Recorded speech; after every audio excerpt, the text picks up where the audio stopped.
everyone would join us in the Pledge of Allegiance, we'll begin our meeting.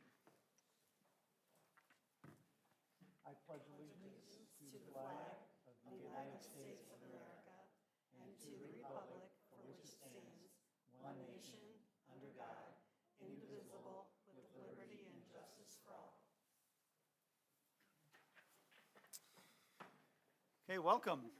This evening, the Board of Education is honoring an outstanding group of Parkway students and staff.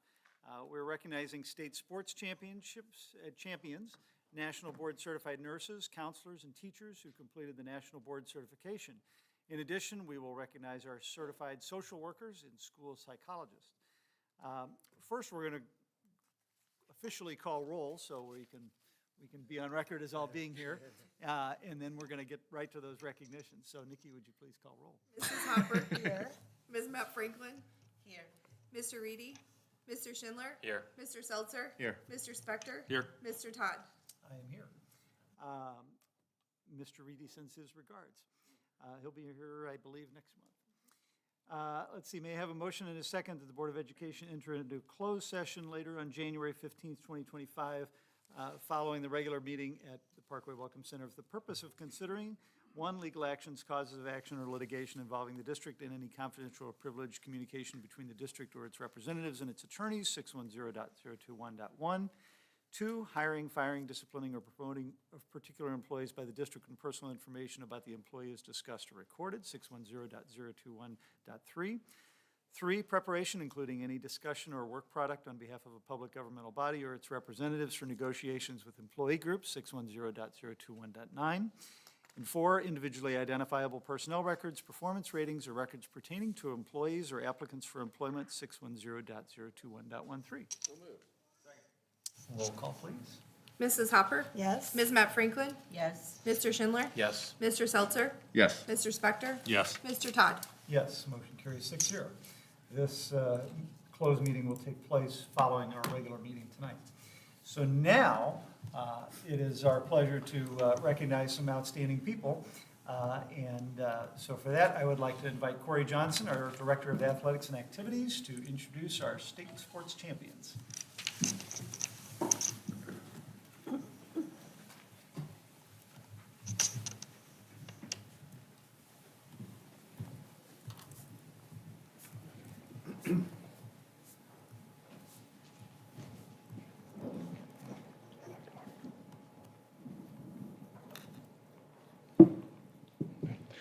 Good evening.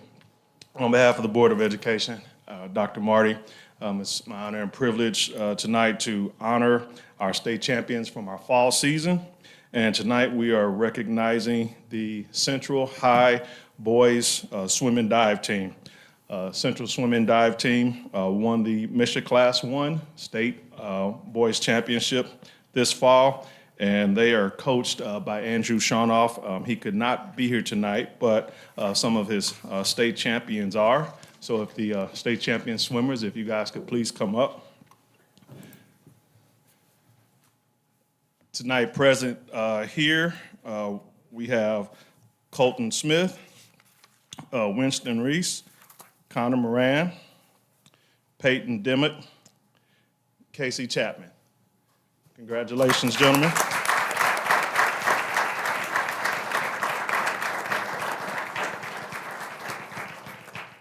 So now, during the state championship, Central swept all of the relays on their way to winning the state title. These individuals took first place in the 200 medley relay. They did that with a time of 1 minute and 34 seconds. The swimmers that were on that particular relay were Nathan Malt, Hunter Doshman, Colton Smith, and Connor. Central also won the 400-meter yard freestyle relay in 3 minutes and 12 seconds. Zidane Reza, Brody Blatt, Colton Smith, and Nathan Malt. And then the last relay, the 200-yard freestyle relay, again won by Central. Connor Moran, Zidane Reza, Brody Blatt, and Winston Riss, and they won in 1 minute and 27 seconds.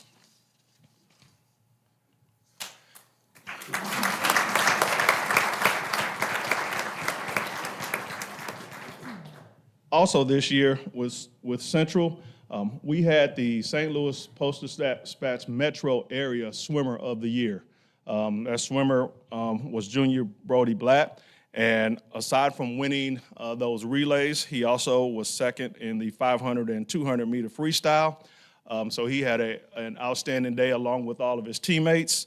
And one of the unique things about Brody is, aside from all the medals that he won and all of the winning and being the Metro Athlete of the Year, Brody has a GPA of 4.1, so he's also an outstanding swimmer. Colton was also on the award stand, and the 100 meter yard backstroke and the 100-yard freestyle. And then Connor also came in third in the 200 IM and also third in the 100 breaststroke. Central just had a dominating performance. They outdistanced the second place team by almost 100 points. And what's really special about these individuals and this team is this is a three-peat. This team has won the state championship now 3 years in a row, 3 consecutive years, joining only Parkway West, Parkway South, and 7 other schools in the entire history of the state to win 3 consecutive state championships or more in a row. These gentlemen.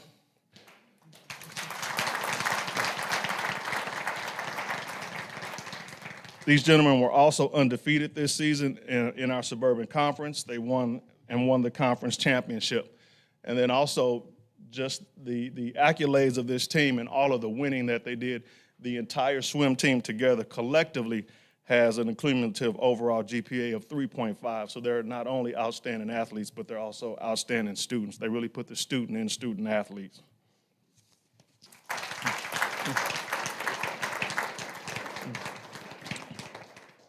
So in closing and honoring this team and all of the swimmers, we're very proud of them and their accomplishments this year. We know that they'll continue to do great. They're great leaders in our schools. I want to say good luck to our seniors. Best of luck next year. And then also all of the parents that really helped us and supported us to get through the season. Thank you, and thank you for being here for recognizing our state champions.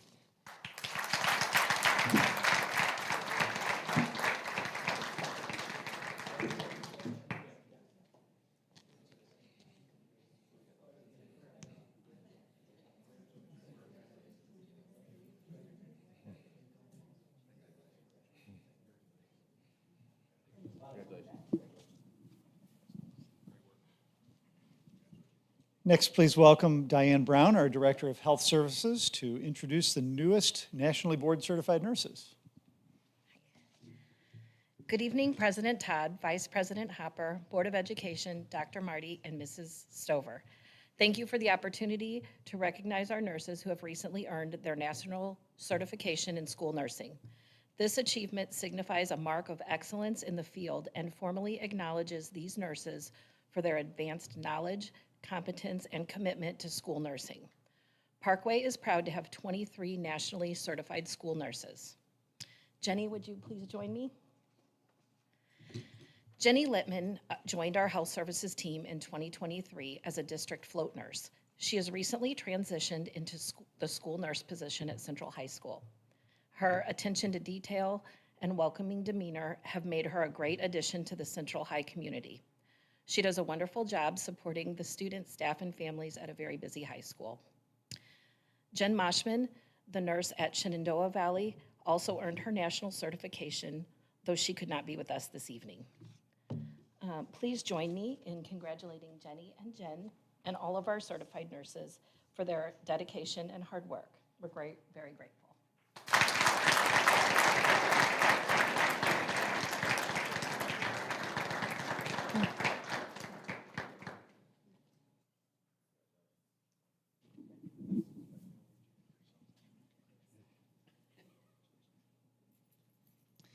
Next, please welcome Dr. Amy Gokin-Kurtz, Talent Development Coordinator.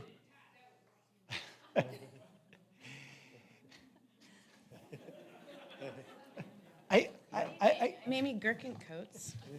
I'm just teasing.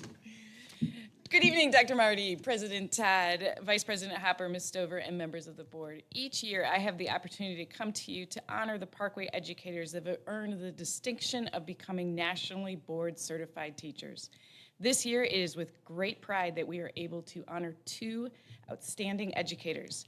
As you know, National Board Certification is an advanced teaching credential. It complements but does not replace a teacher's state license. National Board Certification is achieved upon successful completion of a voluntary assessment program designed to recognize effective and accomplished educators who meet high standards based on what educators should know and be able to do. Certification consists of 4 components: content knowledge, differentiation in instruction, teaching practice and learning environment, and being an effective and reflective practitioner. Throughout the process, educators apply what they've been learning to their practice and connect with other educators pursuing certification. As a district, we support these educators through their journey with a scholarship of 50% of the fees and partners each candidate with a current National Board Certified educator to serve as a mentor.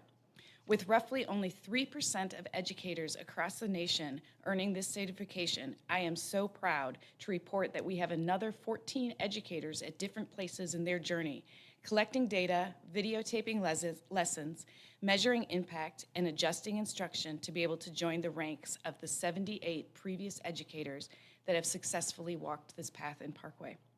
Applications will soon be open for the 25-26 school year, so I'm sure we will have more joining this group soon. To put this accomplishment in perspective, only 1,223 educators have achieved National Board Certification in the entire state of Missouri, and just 26 earned their certificate this year.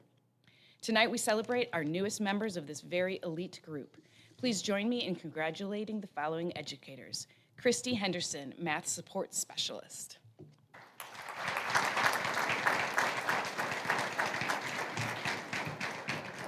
And Erin Valeroy, 5th grade teacher at Henry.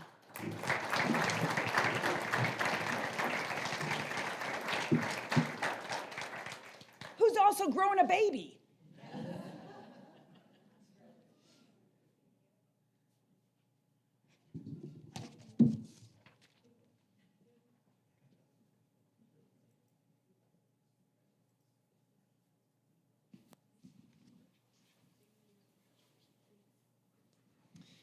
Next, please welcome Sherry Magaja, Director of Social Emotional Support Services, who will introduce our certified social workers and school psychologists.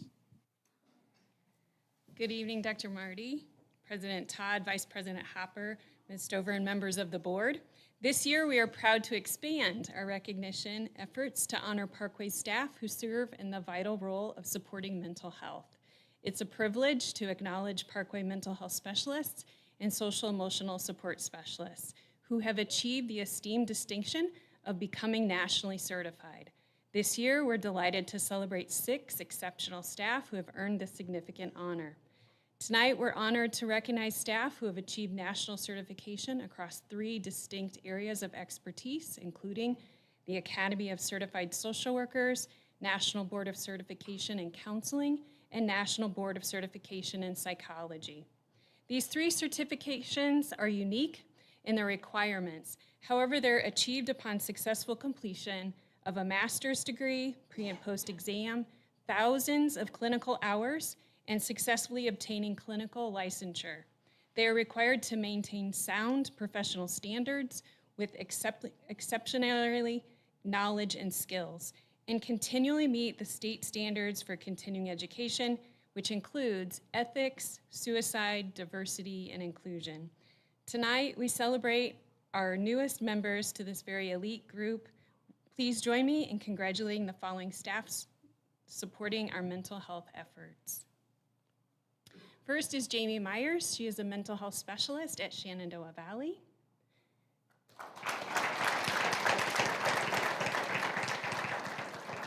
Kirby Richardson. She is a mental health specialist at West Middle.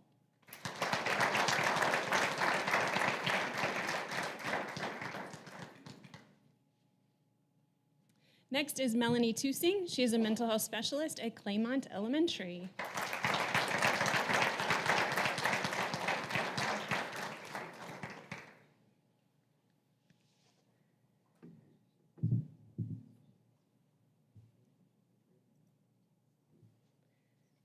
Next is Kayla Struckle, and she is a mental health specialist at Hannah Woods.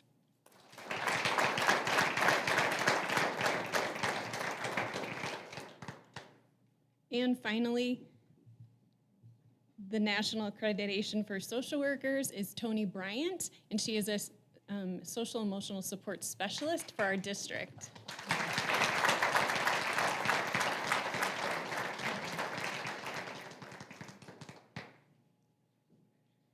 And finally, Laura Mall. She's a mental health specialist for our early childhood program.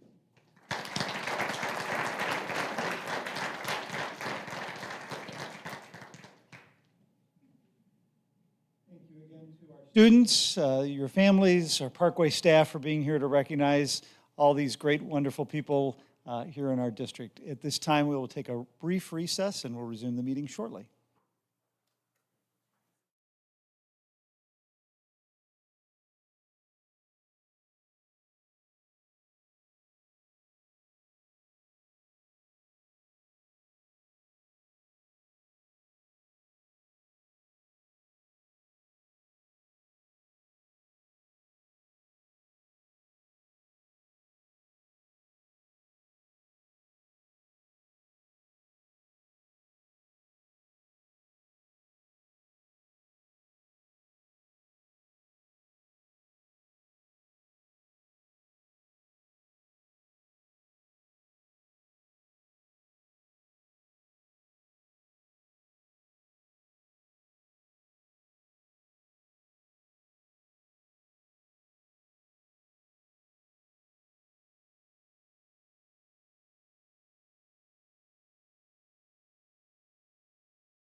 you're good. Just want to make sure you're with us. All right, next up, we have 7.01, addition to agenda item 11.09, approval of checks, wires, transfers, and payroll disbursements. 7.02, addendum to agenda item 11.07, approval of personnel items. Next up after that is public comments. I believe we only have one, and that is Wayne Hartman. Wayne, the floor is yours.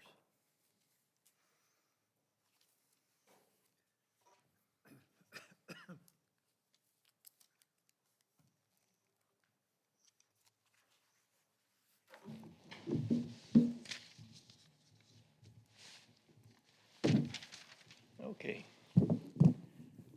A while back, I read an email from a Parkway administrator.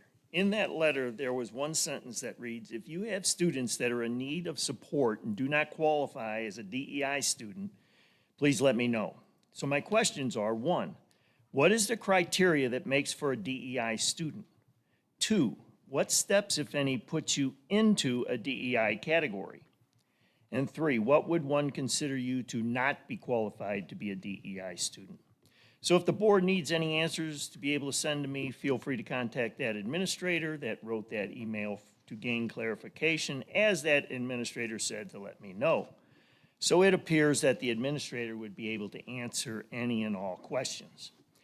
I was asked a question, "Wayne, I thought you cared about Parkway."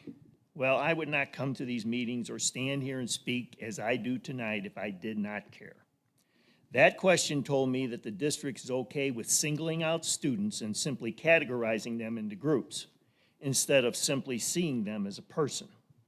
There is no other way to see that. By doing that, it allows teachers not to be held to account. They can just say, well, there's another DEI student.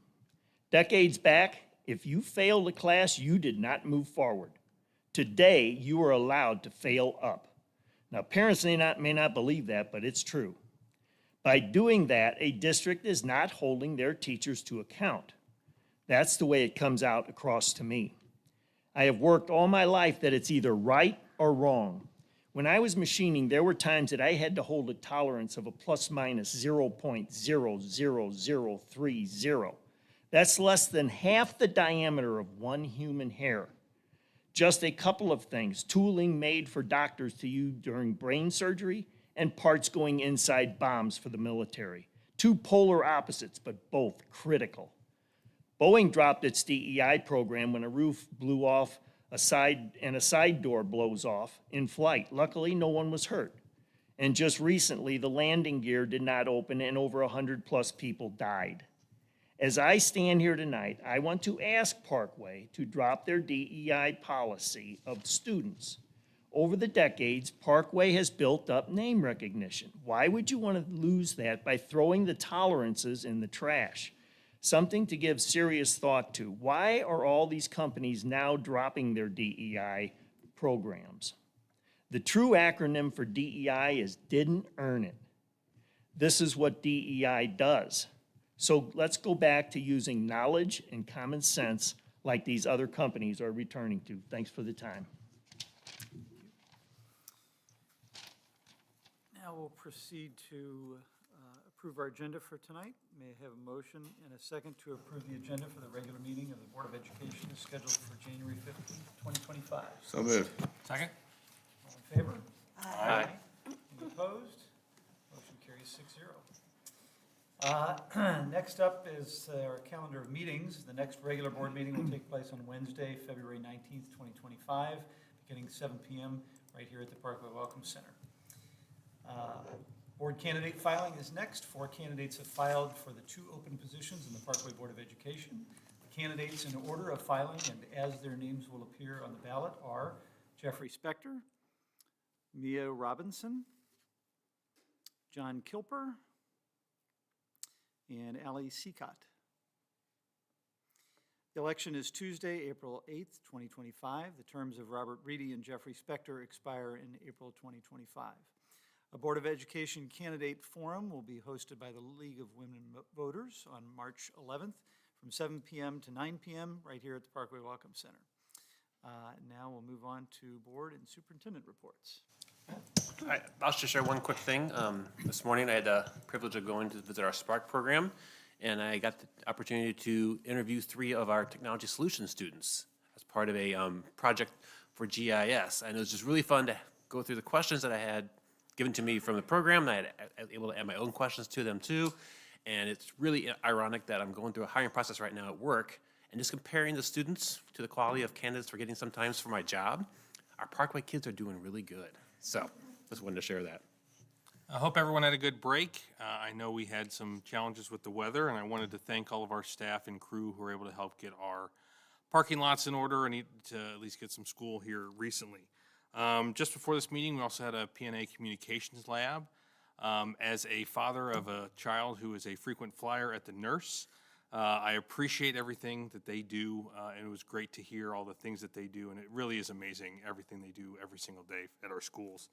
And with that, I'll pass it on to Tiffany. Happy New Year, everyone. I just wanted to kind of echo what Mr. Spector was referring to with our nurses. I am so grateful for our nurses. My oldest child, who has graduated in May, was also in the nurse's office very frequently. And we grew to know all of our nurses very closely, some to the effect where, you know, we became friends because we were around each other that much. But I'm so grateful to all of our nurses. It's a hard job to do all of the things, and each time we have the communications lab, we learn more and more of what our nurses do every day of every week of every school year. So I just want to say thank you for all that you do. Since our last meeting, I attended the cultural night at Belle Reve Elementary School, not really in my official capacity, but more in my father capacity. But all the buildings have not all of them, but I think a lot of elementary schools in particular have these sort of cultural heritage nights, which I think are great. You know, it's an opportunity for kids to sort of celebrate, you know, what makes them different. And on a personal note, I always enjoy it because there's always food at those. And the Belle Reve night was no exception. The African chicken was particularly outstanding. I also want to recognize obviously we had some weather issues last week, which causes issues in the community, but there was one shining star last week, and that is, of course, the voice of snow days, Elisa Tomich, the most popular woman in all of the Parkway School District, especially in the under 17 and 18 demographic, so well done.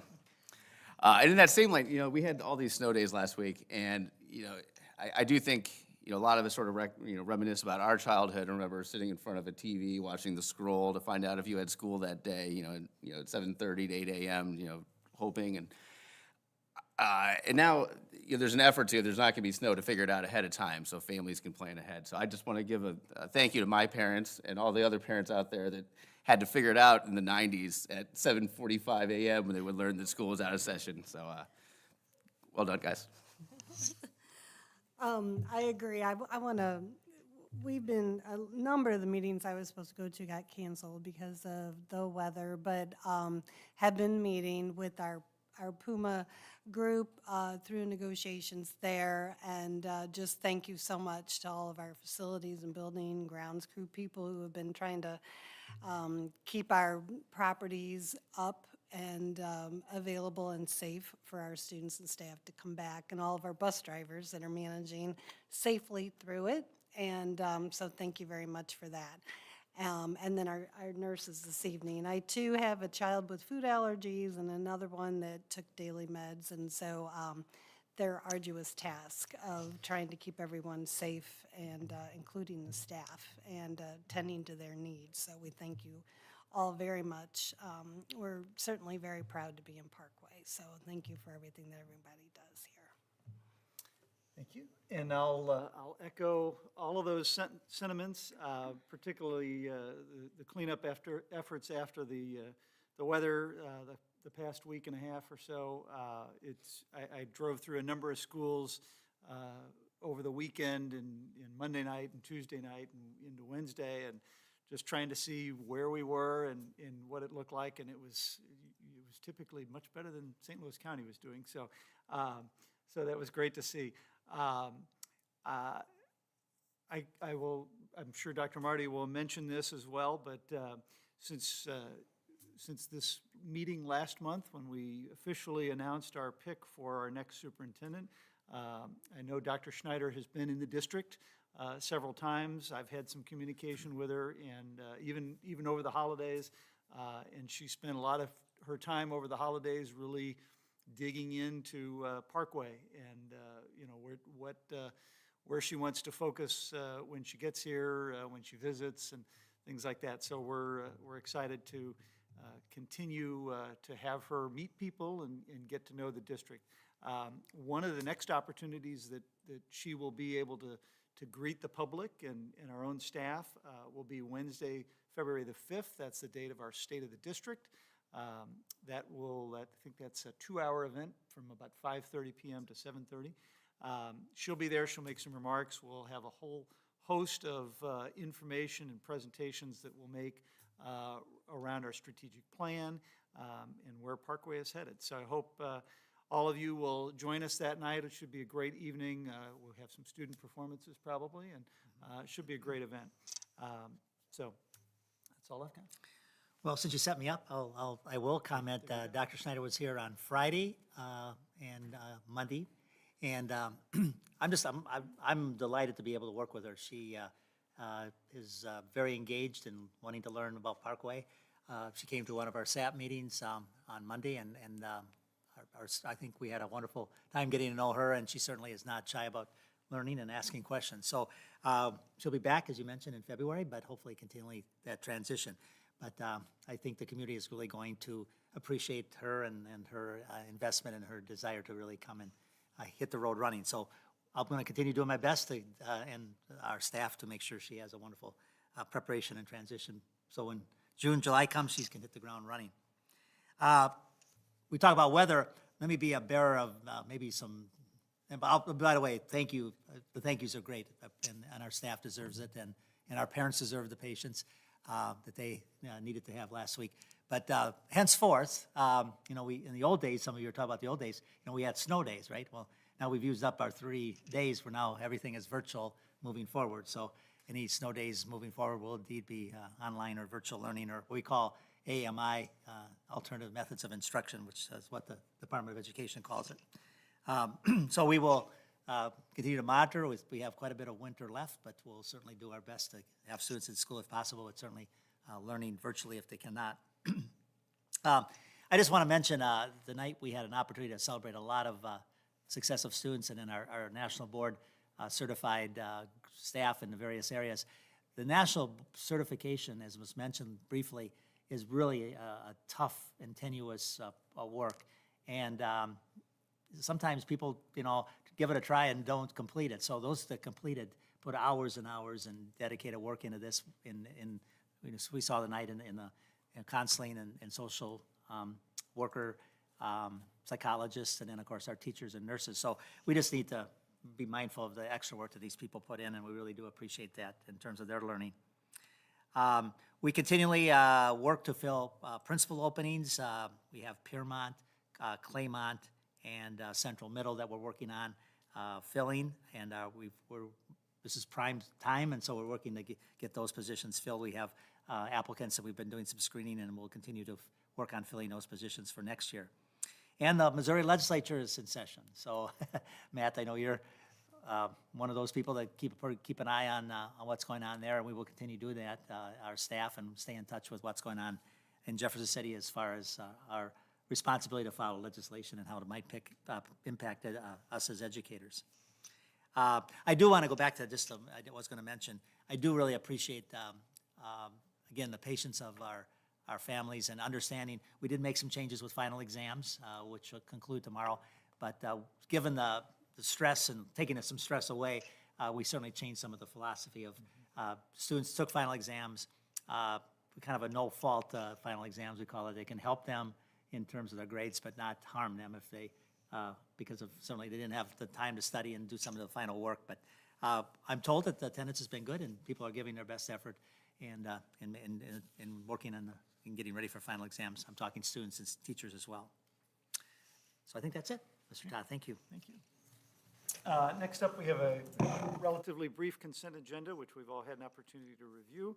So may I have a motion to approve the consent agenda as presented in the January 15th, 2025 board materials? So moved. Second. Second, okay. Is there anything to be pulled to action or closed? Okay, all in favor? Aye. Any opposed? Any abstentions? Motion carries 6-0. We have no action items tonight, no policy review. However, we have some reports. So I'd like to call on Carrie Nunn, our CFO, Ralph Neese, Director of Facilities, Chris Robards, Petker Project Manager, to join us and talk about the Prop S bond update.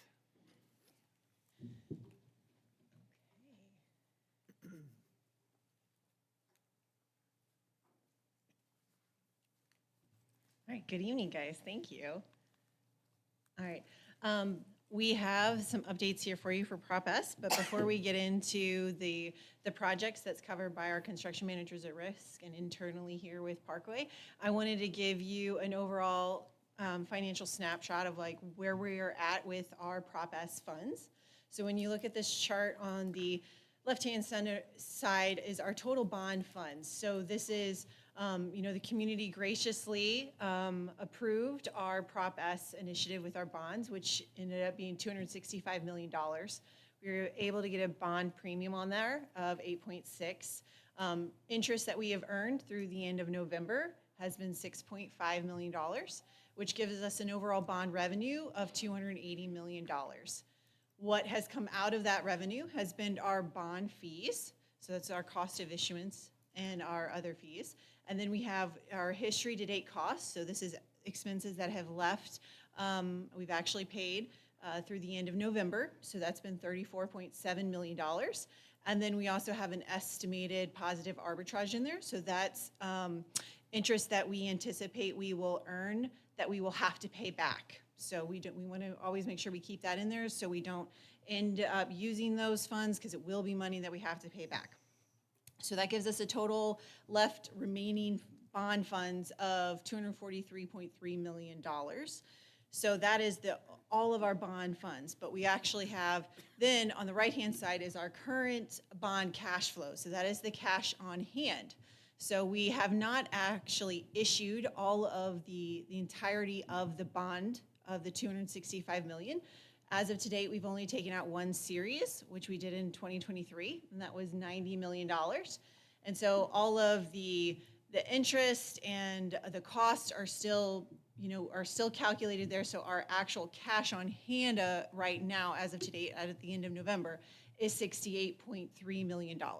So as we're going through our projects and we're using up that money and we're ready to keep going on through the project list that we have, we will go through and issue more series of the bonds until we have utilized all of the $265 million of the bonds. But I just wanted you to see overall, because there will be some financial snapshots of maybe just, our construction manager at risks projects, Putner, and then our job, like our projects that are being handled internally by our Parkway team. So, but I wanted you to see the overarching financial picture of the entire bond proceeds. All right, do you have any questions of those before I hand it over to my wonderful crew here behind me? Okay, all right. Here we go. Technology is not my thing here. Good evening, board members. I'm Ben Evelsizer, and Chris Robards is also here. I'm the design manager, pre-construction manager for the CM program here. Chris is the director of operations for the program. And then we just wanted to, as we're getting rolling, we have more projects going and you're starting to see more faces around. We thought we'd throw some of them up here in case you guys see any of these individuals running around. They're project managers, superintendents. We're starting to get busy. We'll get into some more of the specifics of what we got going on here soon. For completed projects, I will let Chris kind of touch on some of those. I'll let you keep doing that, please. So it's been a while since our last presentation. Appreciate you guys allowing us to be in here, but did want to touch on some of the completed projects since the last time that we've been here. In the top left, the district storage facility, that's a 4,800 square foot storage facility that was completed actually at the beginning of 2024. Mason Ridge Elementary structural repair, just one of the classrooms that had some damage at it, at the window and masonry that had to be repaired. That was a quick, easy structural repair.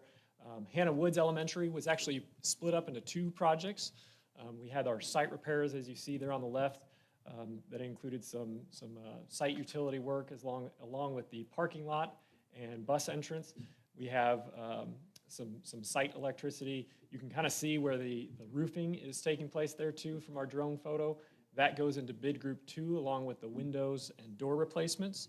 So we had roof replacements, solar tubes, I think 19 doors and 12 windows that all were completed this past summer.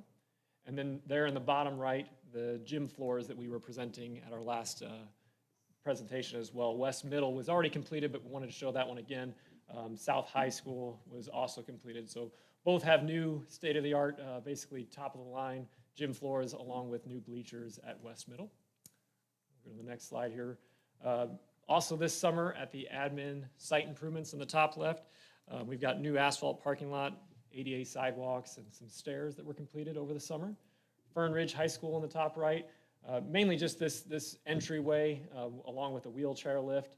That was one that was also ongoing during our last presentation, but that has now been completed. Sorrento Springs, the sewer replacement work, had some dire repairs that were needed over this past summer, so that was taken care of. They are now wrapping up the playground work for both the small and large playground on site. And then there in the bottom right, the Central High School boiler replacements was completed recently as well. So some of the ongoing projects we wanted to touch on is River Bend Elementary, Central High, Craig Elementary, and North High School. So for River Bend, just a reminder on some of the work that's going on there we've got the new fine arts addition there, the storm shelter as well, be doing some renovations for classrooms, offices, the kindergarten rehab itself. There's some elevator work going on there that will be going on, I should say. Over down in North High School, you can see that we're starting some work there in the natatorium. There's also some exterior waterproofing at the ag panels that's ongoing. That project is getting ready to kick off with the permit, hoping to come in this month. We've got the visitor bleachers, the visitor bleachers, locker room additions containing the fax and the elevator work up on Craig Elementary, fire suppression, HVAC units, upgrades, roofing, basically interior renovations with lighting as well as site work. And then at Central High School, again, HVAC, roofs, the natatorium, which I guess we're gonna try and get prepared for a 4-peat there for those seniors. The Gym A bleachers, doors, servery, and locker room renovations as well. So I'm going to go just a quick, deeper dive into some of the projects that we are currently under construction as Craig and Central High are preparing to kick off this summer. I think our next slide is going to be on North High. I'm sorry, it is River Bend. River Bend Elementary, which is, as you can see, and this current stage that we've got in our photo is a couple of weeks old. But the fine arts building there on the left, that green building, is basically in the dry, and we just poured the elevated deck on the storm shelter. So we're getting ready to move that to where it can be in the dry as well. It's going to be a very busy summer out there, but they've been making great progress. One of the things that I will highlight here, and I'll touch base on a couple slides, is just the drone photo that you see there in the top right and on the far left there. The solar panels, when we were able to do our drone flight there, we were just out there taking some photos, and actually there's some thermal imaging in our drone that we were able to capture that the solar panels were not working as they should. So that was something that was pretty cool from our experience, that we were able to share that with the school, and they were obviously able to rectify.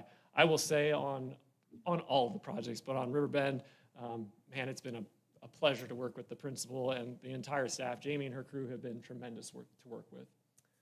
North High here.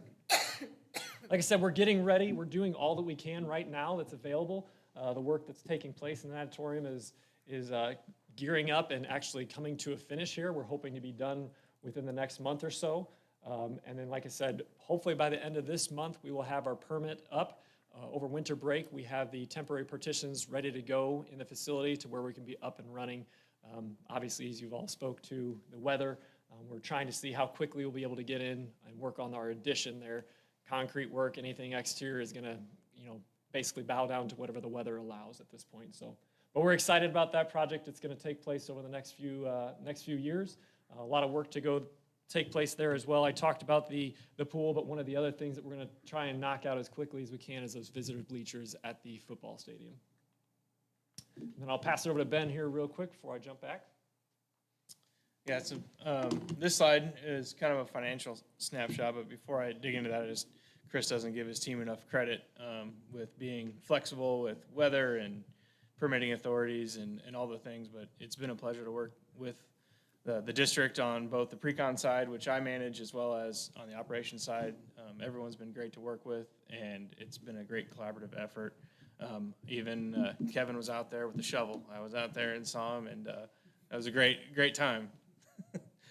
So to date, we have executed 12 GMPs, which are essentially projects. We have a couple of duplicates, like Chris mentioned on Central High. We split that project into two due to the boilers that were in operation or trying to be in operation were starting to struggle. So we accelerated that portion of the project. We exercised some early procurement strategies, which actually worked out pretty well, that we are starting to implement on more other projects, including Craig Elementary. We've started to learn more and more about how to properly sequence things and get some of the administrative things going through, which we've been working diligently on. I put this slide together. I know there's kind of a lot of letters and a lot of numbers on there, and hopefully you have a chance to study it, and I'm always available for any questions that may come out of it. But the overall image we wanted to paint here was kind of to illustrate our strategy.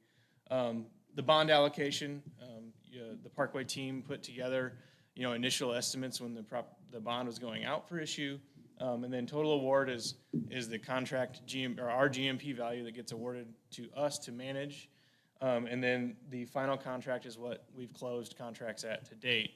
And what it illustrates really well, I think, is that not only are we awarding contracts under the bond allocation, so we're in a good financial situation where all that money that's not being spent on the first 12 GMPs is now rolling into further GMPs to maximize expenditure. We're getting as much for the dollar that we can. And then as part of this strategy, as construction managers at risk, one of the things the district has tasked us to do is manage risk. So we use contingencies, we use allowances in negotiating with Ralph and his team, and then we present that to the board, and we try to communicate really well what risk we're trying to manage with those allowances, and then any money that isn't spent from those allowances is returned to the district. So that kind of shows the sequence here. We're about $10 million under budget on awarding, and then on the contracts we've closed, we've given back $3 million of those risk management, not given back, it's not our money to give back, but money that we have set aside for potential risk items that haven't been realized that has now been back into the pot that we can reallocate to future projects. So we're really excited about that. It's been a successful program. 12 GMPs in. We've got 10 projects for this summer coming up. We've got about 8 to 10 for the following summer, and then we are hoping to conclude in summer of 8.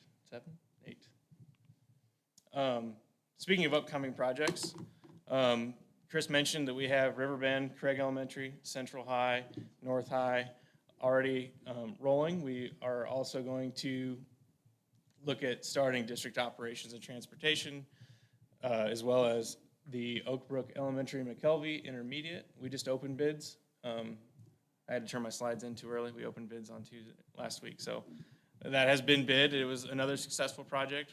Came in about $100,000 under budget, so that was good news on that end as well. We are striving to start Northeast Middle and Belle Rive Elementary as well. Those projects are not bid yet, but we're trying to get there. Northeast Middle has some utility infrastructure concerns that we really need to address, so that's a big push for ours. Belle Rive is a multi-summer project, as you can see. We're trying to get that out to where we can start doing some fire suppression work in there, as well as Fern Ridge High School and Grounds and Storage, trying to get into there as well. So we're trying to keep ourselves as busy as we can, and really excited to keep going into the future on these and like I said, we're going to be busy. We got a lot of projects this summer. We got a lot of projects next summer. We understand that it's not always comfortable, that a lot of times the students and faculty are having to be accommodating to us, but we appreciate all the effort that we all put together. And then I'll hand it back over to Chris real quick, just because of the drones and the drone footage you talked about. It's been exciting. We've been implementing drones across the company and starting to use it, especially on Parkway. Other technological things that were coming out, and our team members that we're bringing on are really excited to share that with the students. So that's kind of where I'll let Chris lean into here. Absolutely. And I will echo, good transition there too for how well it has gone. Just the staff has been unbelievable to work with. And something on our side that we like to try and get back on a little bit as well is our Next Gen program. So it's something that we do basically with students across all the education platforms that we have, where we try and build, unlock, and advance, and do that with not only with students, but with staff as well. So in particular, is it the last button? Thank you. For Parkway, wanted to show just a couple photos of opportunities that we got to have with the students and staff. Up there on the top left is at West Middle. That was just a turnover with the first PE class that got to enjoy the new gym floor. Down there on the bottom left as well as bottom right is, again, at Riverbend for that drone footage. Basically, like I said, what happened was our operator was out on site. Jamie just saw him out there and had a wonderful idea. She said, hey, we're having a technology week coming up here in December. Would your guy be willing to come and present? And so that's exactly what happened there. As you can see, it was a great turnout. The kids apparently were very active and wonderful in that presentation. And then we were, even before that, able to use for our Pink Out, which was on the top right there at Riverbend. Those kids have been awesome, and even some of the parents have been able to text or email in, and some of the words that they've said about how kind the trade partners have been if a soccer ball goes over the fence for the guys to throw it back. But it's just been good to see how everybody understands that there's a team effort in this, and yes, we are certainly obstructing, but for you guys to be able to pivot around things and continue forward, it's been awesome. And the one in the middle here was, I think that was in November, when our project manager went out to Sorrento Springs and got an opportunity to speak with the kindergarten classes. I think there was 3 or 4 where you can kind of see the magnetic building blocks that she had there. I think there was some coloring activities as well, but just again, a chance for them to learn a little bit about what we're doing while we're out on site, and to kind of talk through those projects and maybe learn a little bit about construction along the way. So before I hand it over to Ralph and his team, any questions that you might have for us? Well, first, I'd just like to thank you all for being here tonight. Thank you. One of the questions that I had, you've already answered, and that was, how have we been as a customer thus far? So I appreciate you taking the time to call out some of the interactions you've had with staff and students and parents, and so that's great to hear. You gave some great updates on projects around the district.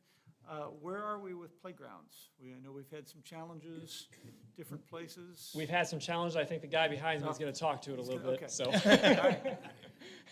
I will say we have a playground, the 2 playgrounds on Sorrento Springs.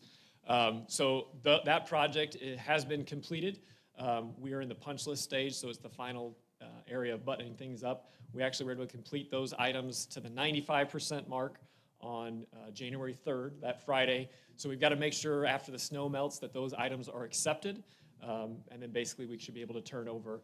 As for the other projects, like I said, that'll probably be a question that maybe Ralph can help answer with the other schools. Okay. Yeah. And we are starting to selectively, I would say, roll in the playgrounds when the playground schedule lines up with our schedule for the other buildings. We're starting to roll some of those in to try to help kind of manage that and kind of have one disruption instead of splitting these disruptions up. So that's one of the strategies Ralph and his team and us have been trying to implement, to where we can try to execute as much work as we can, maybe only disrupt the school for one summer instead of having multiple things going on when we can. So, Thank you. Nothing else? All right, good evening.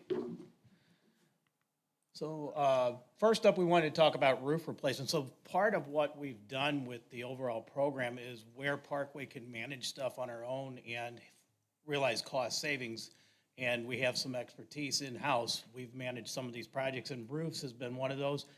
partially, it was born out of that our roofs are in a condition that we needed to do something to save them and save the assets underneath them. So back when Patty was still here, she ran across a gentleman, Tim Corey, with SIC, which is Superior Industrial Coatings, and his product has borne out, and there's other companies that have this product, and they've been able to bid on our projects as well. Tim's company has won everything that we've done to date, but it has shown to be a product that has given us some great relief, especially when it comes to the disruption inside the classrooms and that. We still have ongoing leaks, I'm not gonna hide from that, but we have made great strides over the last 2 years in catching up to some of the more persistent ones and getting a hold of things. West Middle is one of those that come to mind where the building was basically just raining and we couldn't catch up. Tim's group, and I got a slide of that here in a minute. So this is West Middle. You can see the darkened areas, and then that yellowish area is everything that Tim's group has done. There are a couple things that we're still challenged with. Some of those structures that protrude upwards have been a bit of a problem to, completely seal them in, but we do believe that we're working in the right direction there on that one. This is Parkway Central Middle, and again, you can see the wider colored areas. We were able to grab a lot of roof this year. When we set up the program, we only call out so many roofs, and with our programming that we have as things time out, if you will, in trying to budget and plan, we've found with this product that we've actually been able to cover some roofs that were on the periphery and bring them in and attack them early and still stay under budget with the overall allocation that we had put in the bond for our roofing. This is Ross Elementary, recently completed. It was another troublesome roof. Again, we've shown great results this winter, early in the fall when we had all that rain. The disruptions there were down to a minimum. This is the gentleman working. This is kind of the product as it goes on. Originally, we started with a 20 mil. We're at a 50 mil thickness. I would probably need to bring Tim in to explain that a little deeper into detail, but it's like a two-part epoxy type thing, and as they pour it, there's a hardener that goes in, and this stuff sets up pretty quick, so they have to move pretty quick to get this stuff spread. That's why you see a number of different containers out there on the roof. Again, a little bit more of a close-up of what goes on at Central Middle there. Any questions on roofs before I move on? The next one's the big one, the playgrounds and where we're at. All right, so initially when we were tasked with this back, when we talked about some things that we wanted to do as a district, and we decided to move in a different direction from some of those buildings that weren't going to quite work out, natatoriums. We were presented with the task of updating all of our playgrounds at one time. We did some research, we talked to some individuals, some companies that had done this, and we thought we had a pretty solid plan, and we decided to go after the first Hannah Woods, Barrett's, McKelvey Elementary School, actually both of them. One only needed a surface on the large playground, and at the other one it was a surface on the smaller playground. Highcroft, which is still in progress, and Wren. Hindsight, we probably should have narrowed the focus to just a couple of those because we ran into some issues that we weren't anticipating. Soil conditions underneath. A playground that's been there for almost 40 years in most cases with mulch upon mulch upon mulch as we're digging it out, and we're transitioning to a poured-in-place surface that's accessible for ADA, has to have a solid base. And to do that, some of the things that you have seen come across are because of the unsuitable soils that have been underneath and trying to rectify some of those situations. Most recently at Highcroft, their playground sits just down off the hill. You assume certain things, and we thought that the sidewalk coming down to it and everything was built to a standard that would allow us to dig up against it. Well, when we exposed that sidewalk, we found that the substructure underneath that sidewalk isn't going to support what we need to do with those playgrounds. So again, it's things that, as hard as we try to anticipate and expect, they just aren't there. At Wren recently, we completed the small playground, and I got some pictures of those here in a minute, but at Wren, the small playground pretty much went off without a hitch. We've now moved over to the larger playground, And we're finding that there's some clay soil there that is just not going to be what we need. So we're gonna have to do some things a little bit differently than what would have been anticipated. Again, you don't know that until, and in some cases, we're removing 24 to 30 inches of mulch that has just built up over the years. So, again, contracted right now, Ross, Piermont, and Green Trails. We are in the process of opening those bids, reviewing those bids. Some of the criteria that we're looking a little closer at now is delayed why we've done some of this, because we've tried to go back and ensure that we are getting good workmanship and we're getting a good quality product out there. And that's part of the reason why we've partnered with Putker on some of their projects as they're going forward, just because it makes sense to get those in there and try to get ourselves back on track. Aggressively, we thought that would be about a 3.5 year turnaround, and we'd have basically all 19 schools, if you will, their playgrounds updated and moving on to the ECCs. It's just not borne out. I mean, nobody in the St. Louis area has taken on a project of redoing all these playgrounds and going forward and played. So we had no history, if you will, to look back on to accurately project this. That's why I say, originally we probably should have started with just a couple to see how it went, and I think we could have learned a couple lessons a little quicker than what we did. At Belle Reve, the pit area, if any of you have seen the pit area, it's in pretty rough shape there. We are reviewing the bid for that right now, and we hope to have that completed this spring. And then over at McKelvey Primary, we're reviewing that bid as well. And we will work with Elaine and her team to create a bit of a naturescape so that they don't have to go so far down the sidewalk to the existing playground structure, the ship and that's down there by that lower lot. But with that said, at McKelvey Primary, we did recently renovate all of her existing equipment so that it is in good condition for the kids to use there. Contracted as part of CMAR was the Sorrento, Riverbend, and Craig, as they touched on. And then in design right now this summer, if things go as planned, Oak Brook, Claymont, and Shenandoah will also receive playgrounds this coming summer. That is the plan. But again, those things have been kind of changing on us. This is the Sorrento Springs small playground that was recently completed. You'll see, even when things go well, the two different colors, which look cool now, it wasn't planned that way. When we went to backfill, that's when all those rains hit this fall, and it created some issues that, again, we couldn't have forecasted, but we've rectified those parts, and we've got that playground all but ready to open.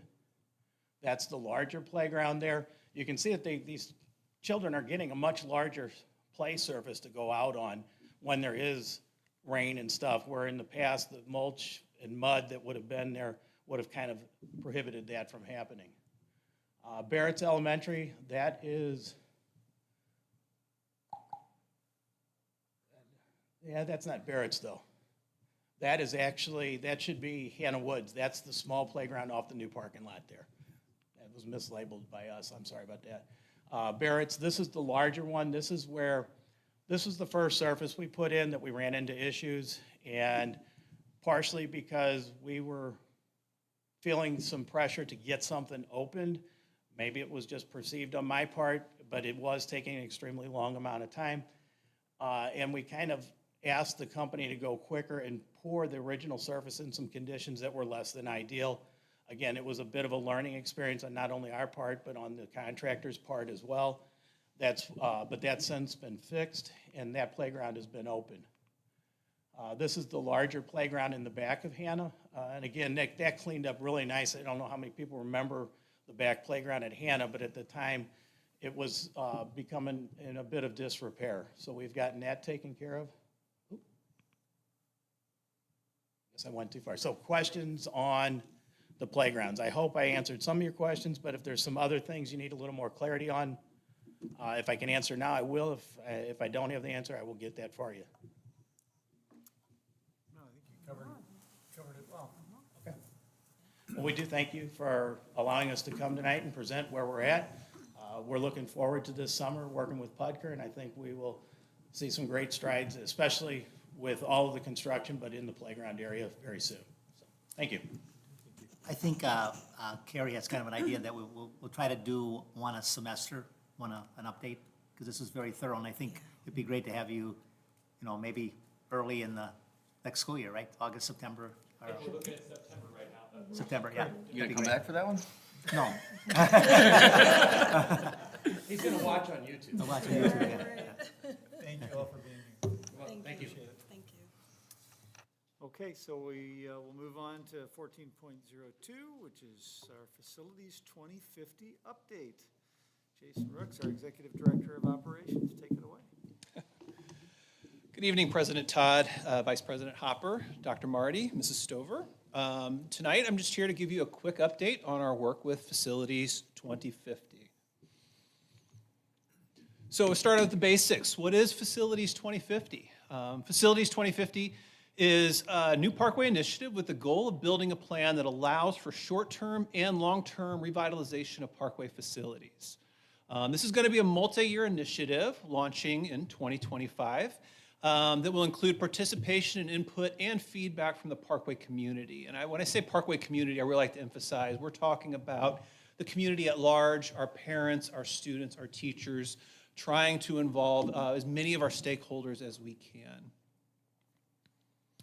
The draft goals, which I shared with you back in June, have remained in draft, but I still feel that they're strong goals and represent the vision of what we want from Facilities 2050. To build a sustainable process for short-term and long-term revitalization of district facilities, to strengthen the trust the Parkway community has in our facilities' ability to support the health and wellness of students and staff, and to ensure Parkway facilities are prepared to support the future and ever-changing needs of our students and staff. Our current reality is a little bit rough, and we've been gathering feedback from our community since last year's work with Project Parkway, last year's State of the District, the work of our strategic plan, our key communicators work that we've done, our principals, and our work orders. And we know our aging infrastructure has issues like Ralph referenced in the last presentation. We know we have leaks. Leaks lead to mold. We have buildings that are too hot and too cold. Sometimes the same room is too hot and too cold. We struggle with some poor air quality. We have sewage issues. We saw that at the start of the school year. And we have grounds to upkeep, which we've heard from citizen statements here at board meetings. Our facilities department does a wonderful job trying to keep up with all of these things, but we also face significant challenges. And so some of these challenges are part of our current reality. Staffing is a challenge. Funding is a challenge. The scale. Parkway is a large district covering a lot of square miles. Just last Wednesday, I drove to every single building in the district in a single day. It was a lot more difficult than I thought it was going to be. And it wasn't just the snow and ice that was causing it to be difficult. It helps you realize how big of scale Parkway is. Time. All of these additional challenges that we face take up time and effort as we try to keep our daily operations going. Challenges are norms and traditions. Parkway has a lot of strong norms and traditions. And as we look at Facilities 2050 and we look at changing things and doing things differently, our norms and traditions are going to become a challenge. And then the variables we don't know about, whether those are environmental, like Ralph was describing with soil, improper soil, or economic, like some of the challenge we know we may be facing in the near future. So the work so far around Facilities 2050, and what I talk about so far has been this first semester. We've had some great conversations with our principals doing input, or gathering input for Facilities 2050, as well as doing awareness. I had a great interaction with our key communicators recently, all around Facilities 2050. Our superintendent's action team was very gracious to offer me their time, which I know is always filled, but allowed me to come and bounce my ideas, my thoughts, gather input and feedback from them, and they were a great help. And our communications department has been a very valuable asset in helping me gather input and provide awareness to the district around how we're going to structure and execute Facilities 2050. At the same time, I've had that feeling of, you're flying the plane while you're building it. So we've been trying to identify, how do we address some of these challenges that we know Facilities 2050 is going to make as we're building Facilities 2050? And so our HR department has been really great to work with on streamlining our application process to help us address some of the staffing issues we're currently experiencing and we know we're going to experience as we go forward. We're working with our HR department on our support staff study, which is a collaboration with a couple other districts to help us, once again, address that staffing issue. Our facilities department has been engaging with some third-party partners to help us make sure we can address HVAC, plumbing needs, to really continue to improve our current reality as we're working on Facilities 2050. They've also been great about reviewing internal processes and looking at how we can streamline things, the lives of our teachers and our administrators and how they interact with our facilities department, as well as reviewing our 2022 bond projects and to make sure that we are on task, that they still align with where we want to go and where we need to get to.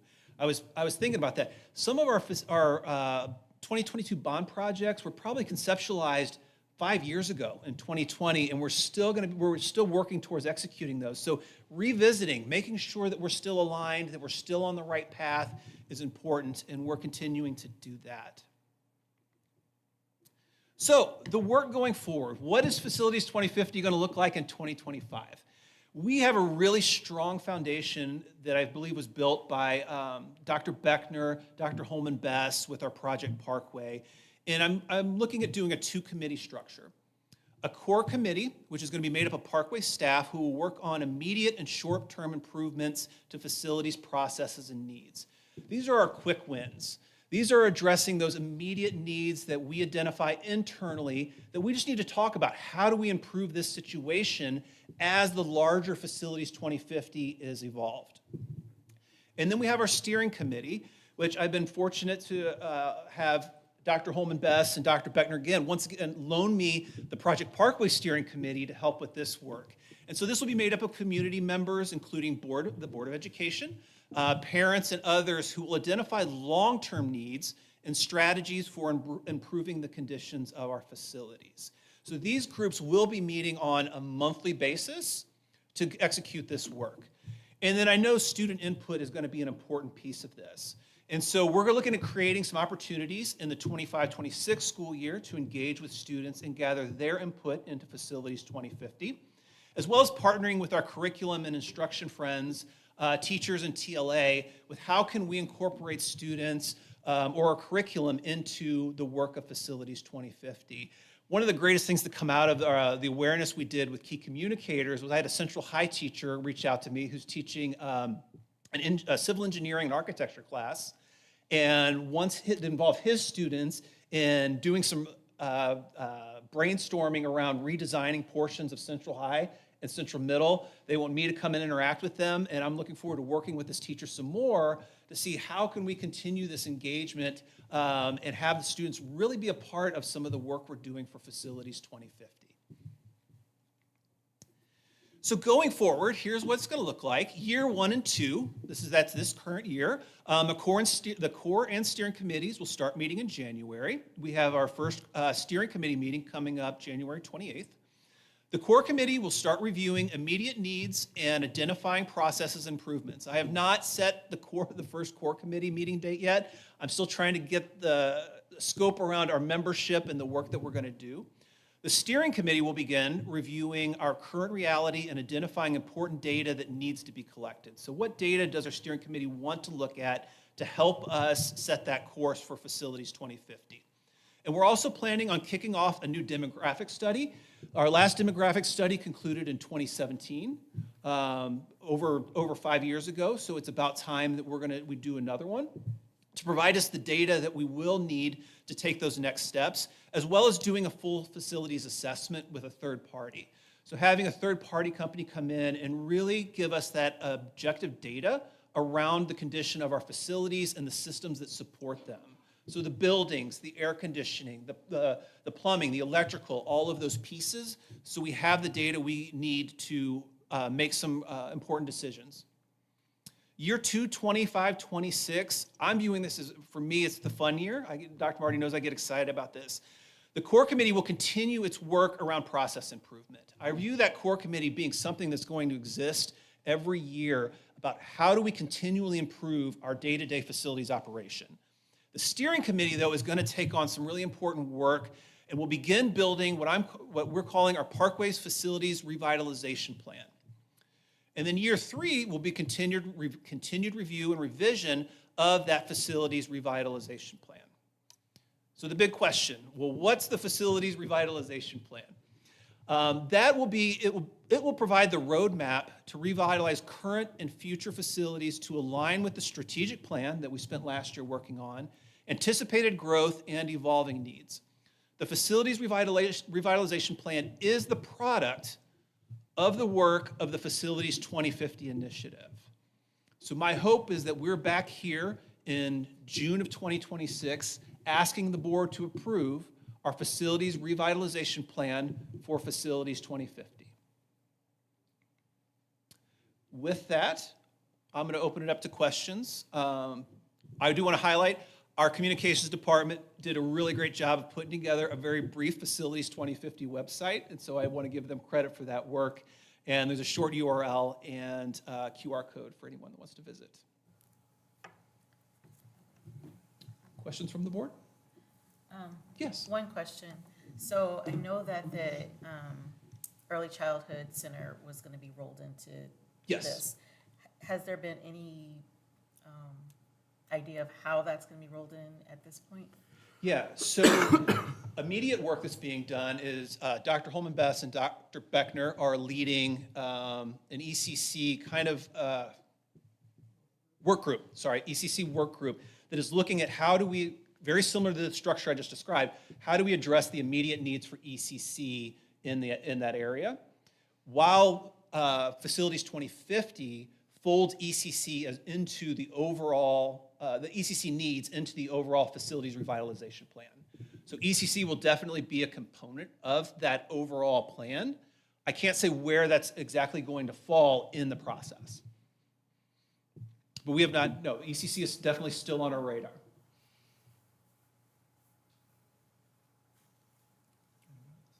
Anything else?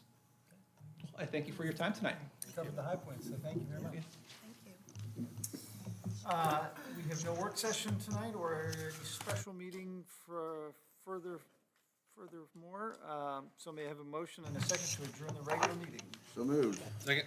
All in favor? Aye. Any opposed? Motion carries 6-0. Thank you all for attending and watching.